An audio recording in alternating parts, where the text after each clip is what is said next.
We put a big emphasis on senior projects, independent research, and other academic endeavors at Bethany. It's really important for us to be able to recognize the leadership potential within every student. Last year, Dr. Ian came in and talked about how he wanted to do work on an aquaponics system. I found that really interesting because I've always really loved animals and wanted to do something with fish for my senior project. I'd be interested in looking at the economics part of it.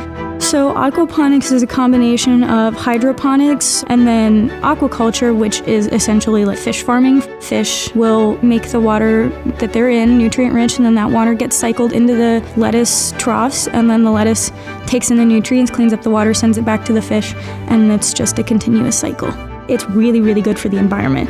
It uses for 95% less water than normal farming and uses less electricity. The only problem is it's really, really expensive to get started.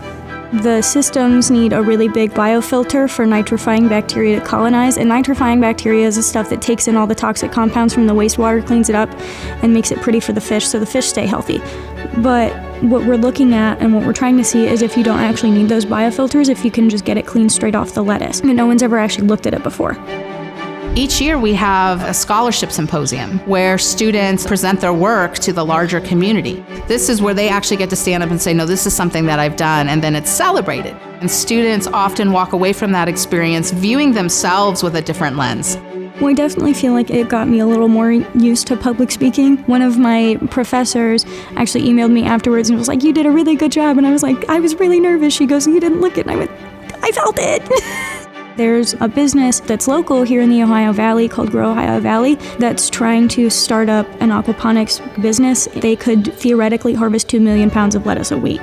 I definitely think the economics part they could definitely look to as a reference. They could scale it up to their own size and see how much it's going to cost. They see themselves as contributing, and they see themselves as, wow, I have something to say and I have something to be proud of. It really represents the best of who we are.